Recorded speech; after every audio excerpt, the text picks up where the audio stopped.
If you woke up tomorrow and suddenly had $500,000 sitting in your account, your first reaction probably wouldn't be confidence. It would be hesitation, maybe even a little anxiety. Most people either rush into something, try to outsmart the market, or spread the money around with no real plan and hope it works out. John felt the same tension. Not because $500,000 isn't a lot of money, it is, but because big money magnifies small mistakes. So instead of guessing or overthinking, John makes one choice. He takes the $500,000, puts it into the top 5 best Fidelity index funds, and then does the hardest thing in investing: nothing. In this video, I'm going to walk through what that looks like for John, how each type of fund grows over time, how dividends start small then stack on top of themselves, and why compounding feels slow at first before it starts doing most of the work for you. Along the way, I'll show you which fund ends up paying John over $45,000 a month, and by the end, I'll show you the one fund that can potentially turn John's $500,000 into a portfolio worth more than $47 million. Before we even look at the first fund, though, there's one thing John has to understand, because without it, none of the numbers later will make any sense. This is why long-term investing works in the first place, and that is compounding.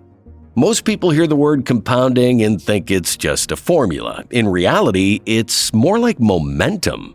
At the beginning, nothing seems to happen. Progress feels slow, sometimes even pointless. That's exactly why so many people quit too early. Compounding works because every year you're not just earning on your original money, you're earning on everything it has already grown into. Early on, the base is small, so the results look unimpressive. But as the portfolio grows, the same percentage starts working on a much larger number. That's when growth feels like it accelerates, even though the rules never changed. Here's a simple way to see it. Imagine starting with $100,000 and growing it at 10% per year. In year 1, you earn $10,000, bringing the balance to $110,000. In year 2, the same 10% now applies to $110,000, and that adds $11,000, pushing the portfolio to $121,000. In year 3, 10% adds $12,100, bringing the total to $133,100. Nothing changed except the base getting bigger. Each year, the same percentage produces more dollars because previous gains stay invested. That's compounding in its simplest form, and it's the engine behind every long-term result you're about to see. Dividends add another layer. A small payout doesn't feel life-changing, but when dividends are reinvested, they buy more shares, which then produce their own growth and future dividends. Over time, those small additions compound alongside price appreciation. Index funds are built for this exact process. When companies grow, they naturally become a bigger part of the index. When others fall behind, their influence shrinks. There's no need to constantly make decisions or guess which stock is next. You stay aligned with long-term winners as the market evolves. On top of that, index funds have super low fees. That's exactly what John is looking for. Instead of trying to pick winners, he owns the entire system through index funds and lets time do the heavy lifting. With that in mind, let's start at the bottom of the list and work our way up, beginning with number 5, the Fidelity Midcap Index Fund, or FSMDX for short. This index fund sits right in the middle of the market. It invests in mid-sized U.S. companies that are past the risky startup phase but not yet massive corporations. These are businesses that are already established, making real money, and still have room to grow. That balance is what makes mid-cap investing appealing for long-term growth without taking extreme risks. FSMDX holds 815 different companies, which gives it strong diversification right out of the gate. What really stands out is how evenly spread that exposure is. The top 10 holdings make up just over 6% of the entire fund. That means no single company has the power to drag the whole portfolio down or push it up on its own. Performance comes from the broader strength of the mid-cap market, not from betting on a few big names. The sector mix is also well balanced across the economy. Industrials account for 17.17%, technology 15.8%, financials 13.54%, consumer cyclical 12.02%, healthcare 9.88%, and real estate at 7.16%. The rest is spread across utilities, energy, communication services, and basic materials. This kind of balance helps reduce risk across market cycles because different sectors tend to perform well at different times. Looking at performance, FSMDX shows steady long-term growth with normal ups and downs along the way. Over the last year, the fund gained 9.77%. Over 5 years, total growth was 38.78%. Over 10 years, the fund delivered a total return of 129.35%. These numbers reflect its role as a long-term growth fund, not something designed for short-term trading. Another major advantage is cost. FSMDX has an expense ratio of just 0.03%. That may sound small, but over the decades, it matters. Less money going to fees means more money staying invested and compounding year after year. From a risk standpoint, the fund stays disciplined. Portfolio turnover is 15%, which reflects moderate rebalancing consistent with an index fund that helps limit unnecessary trading costs. On the technical side, the long-term trend is still healthy. The 10-day simple moving average is 37.52, and the current price is 0.23% below that level, which simply points to normal short-term consolidation. At the same time, the fund is 1.23% above the 50-day moving average of 36.98 and 6.04% above the 200-day moving average of 35.3. In plain terms, there's some short-term noise, but the bigger trend is still clearly pointing upward. Now let's look at the dividend performance. FSMDX has a current dividend yield of 1.09%. Dividend growth has been weak, with a 5-year dividend growth rate of negative 8.45%, which confirms that income is not the fund's main priority. Instead, most returns come from price movement, supported by an average annual share price appreciation of 8.56%. This makes FSMDX a growth-oriented fund where dividends play only a small supporting role. Now let's look at what this means for John over time. If John invests $500,000 into FSMDX with no additional contributions, the projections show the portfolio valued at $548,250 after 1 year. Looking out further, it's projected at $1,194,710 after 10 years. At the 20-year mark, the portfolio is estimated to reach $2,737,261, and by year 30, it's projected to be valued at $6,230,671. Dividend income remains modest even over long periods. In year 30, annual dividends are projected at $281, which works out to about $23 per month. Across the full 30-year timeline, total value added is projected at $5,730,671, with $5,676,194 coming from capital appreciation and $54,477 from dividend reinvestment. Now let's move up the list to number 4, the Fidelity 500 Index Fund with the ticker symbol FXAIX. This index fund tracks the performance of the S&P 500, giving investors exposure to the largest and most established U.S. companies. These businesses represent the core of the U.S. economy, including global leaders across technology, finance, healthcare, and consumer sectors. FXAIX is designed for long-term investors who want steady growth with broad diversification and low costs. FXAIX holds 507 companies, which provide solid diversification while still concentrating on market leaders.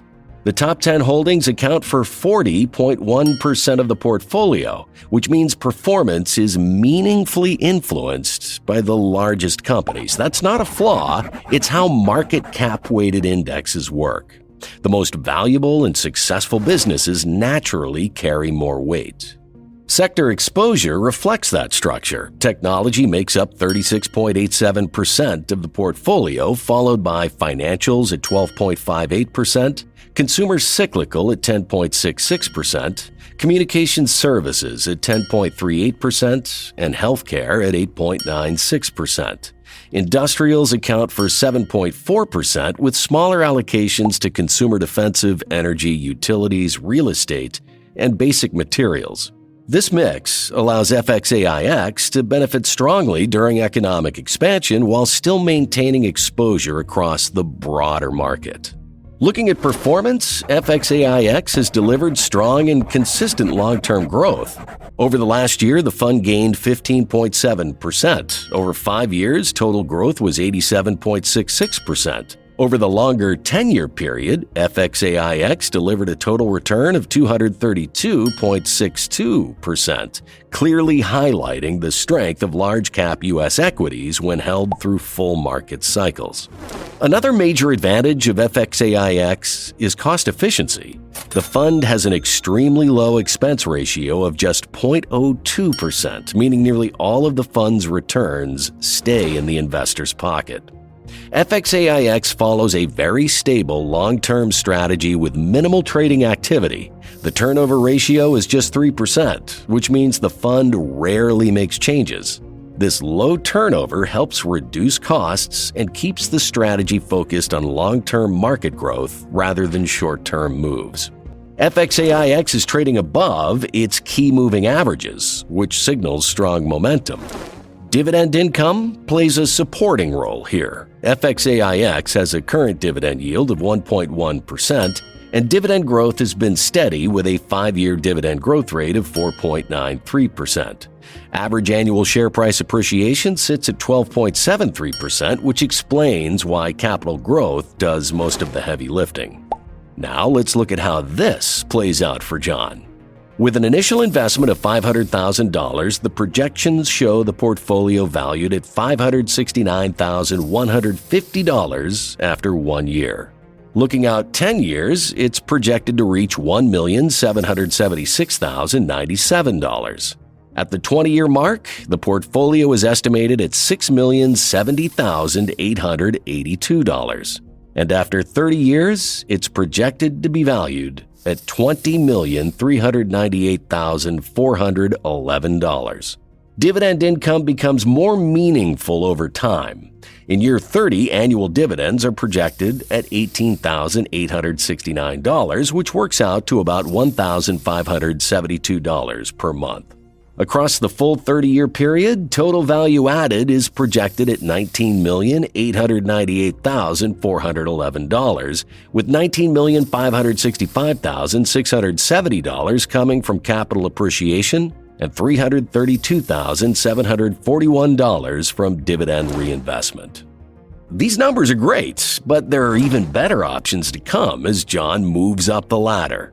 In a couple of minutes, I'll show you which fund ends up paying John over $45,000 a month, and by the end, I'll show you one fund that can potentially turn John's $500,000 into a portfolio worth more than $47 million. But first, let's look at the third index fund on John's list, the Fidelity Zero Total Market Index Fund, also known as FZROX. This fund is designed to track the entire U.S. stock market in one single fund. It includes large, mid, small, and micro-cap companies, which makes it one of the most complete, own-everything options available. Instead of betting on a specific segment of the market, FZROX holds 2,553 companies, which gives it extremely broad diversification. Even with thousands of stocks inside, concentration is still reasonable. The top 10 holdings make up 35.25% of the portfolio. Large companies still matter, but performance isn't dependent on just a few names. Risk is spread across a wide base. Sector exposure closely mirrors the U.S. economy itself. Technology leads at 35.09%, followed by financials at 12.76%, consumer cyclical at 10.65%, communication services at 9.66%, healthcare at 9.41%, and industrials at 8.64%. Smaller allocations go to energy, real estate, utilities, consumer defensive, and basic materials. This balance allows the fund to benefit from long-term economic growth without leaning too heavily on any single sector. From a performance standpoint, FZROX has delivered strong and consistent results. Over the last year, the fund gained 15.53%. Over 5 years, total growth reached 79.28%. Since its inception, the fund has shown a total return of 135.46%. One of the biggest advantages here is cost, or more accurately, the lack of it. FZROX has an expense ratio of 0%. That means none of your returns are lost to management fees. Over long periods of time, keeping every dollar invested gives compounding more room to work, even compared to funds that already have very low costs. The strategy itself stays hands-off. The turnover ratio is just 3%, which means the fund rarely trades. That keeps costs down and allows returns to compound efficiently without unnecessary movement. FZROX is also trading above all key moving averages, which points to steady upward momentum. Dividends add another layer. FZROX has a current dividend yield of 1.01%, and dividend growth has been solid, with a 5-year dividend growth rate of 7.19%. On the growth side, the fund benefits from strong price movement, supported by an average annual share price appreciation of 14.42%. Together, that creates a balance where both growth and dividends contribute meaningfully over time. Now let's look at how the projections play out for John with this fund. Starting with an initial investment of $500,000, the projections show the portfolio valued at $577,150 after 1 year. Looking ahead 10 years, it's projected to reach $2,050,615. At the 20-year mark, the portfolio is estimated at $8,130,124, and by year 30, it's projected to be valued at $31,721,312. Dividend income becomes more noticeable over time. In year 30, annual dividends are projected at $31,736, which works out to about $2,645 per month. Across the full 30-year period, total value added is projected at $31,221,312, with $30,774,872 coming from capital appreciation and $446,440 from dividend reinvestment. FZROX works well for investors who want maximum diversification, zero fees, and a simple way to capture the full power of the U.S. stock market. It removes the need to choose sides and lets the entire system work on your behalf. And from here, the next fund starts to tilt the story in a slightly different direction, keeping broad exposure, but adding another layer that changes how returns show up over time. Taking up the number 2 spot is the Fidelity US Sustainability Index Fund, or FITLX for short. This index fund invests in large U.S. companies that meet specific environmental, social, and governance (ESG) criteria. In simple terms, it focuses on businesses that are not only profitable but also operate with long-term sustainability in mind. The goal isn't to sacrifice returns for principles, but to align both in a single strategy. FITLX holds 276 companies, which is fewer than the total market fund, but still provides solid diversification. What stands out here is concentration. The top 10 holdings account for 51.46% of the portfolio, which means performance is more heavily influenced by large, dominant companies. Much of that influence comes from technology and communication services, which help explain both the growth potential and the added volatility compared to broader funds. Sector allocation reflects this focus. Technology accounts for 39.23% of the portfolio, followed by communication services at 11.73%, financials at 11.19%, consumer cyclical at 9.99%, and healthcare at 9.76%. Industrials make up 7.48%, while smaller allocations are spread across consumer defensive, real estate, basic materials, energy, and utilities. This mix tilts the fund toward growth-oriented sectors while still maintaining exposure across the broader economy. Performance has been strong across all time frames. Over the last year, FITLX gained 16.57%, showing solid recent momentum. Over 5 years, the fund delivered a total return of 93.11%. Looking at the fund's full available history, total growth stands at 209.44%. These figures show that a sustainability-focused strategy has still captured strong long-term market growth. The fund's expense ratio is 0.11%, which is slightly higher than ultra-low-cost index funds, but still very competitive for a sustainability-focused strategy. Over long investment periods, this cost remains reasonable relative to the growth achieved.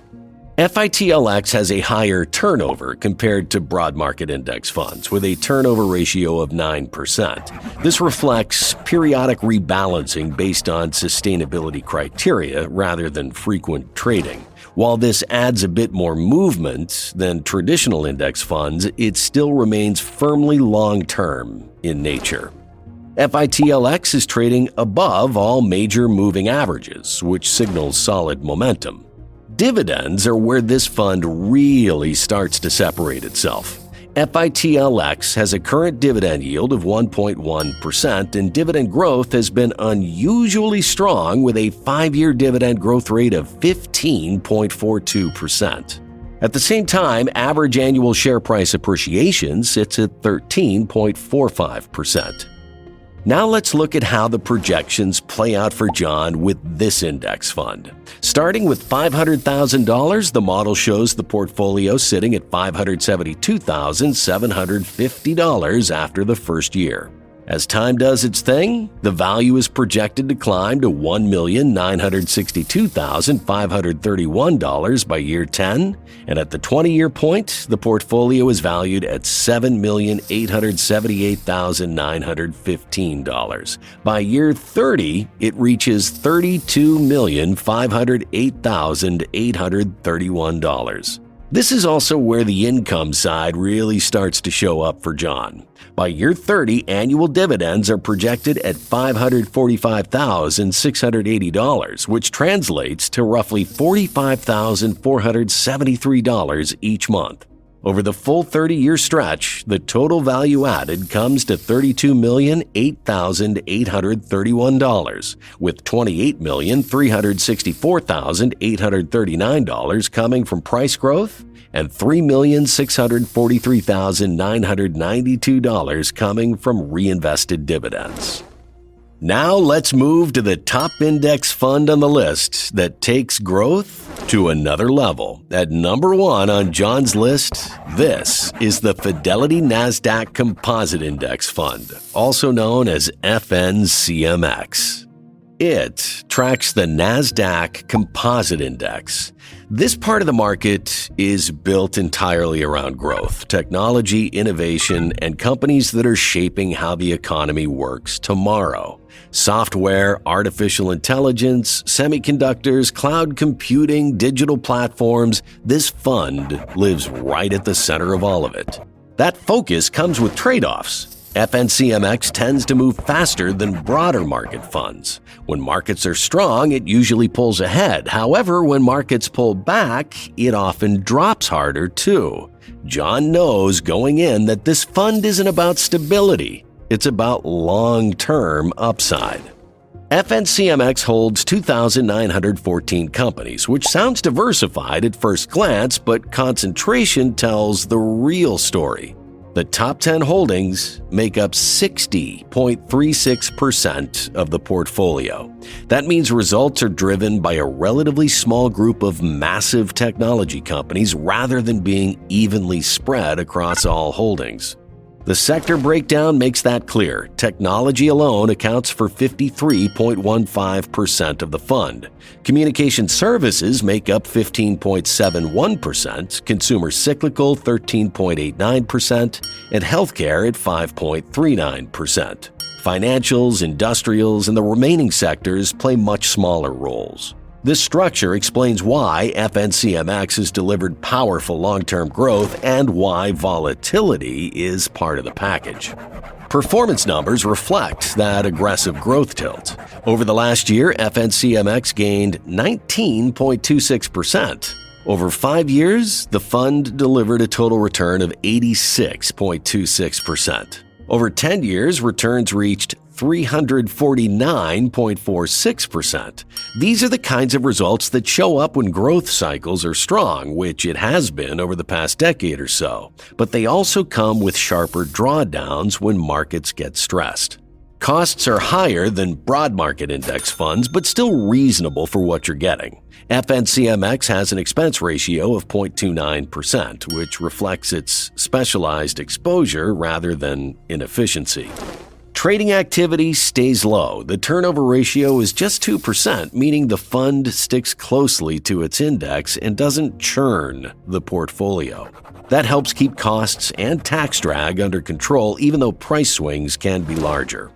FNCMX is trading well above its long-term trend levels. The price is 1.3% above the 10-day average, 1.77% above the 50-day average, and 14.2% above the 200-day average. Short-term volatility shows up, but the longer-term trend is still clearly pointing higher.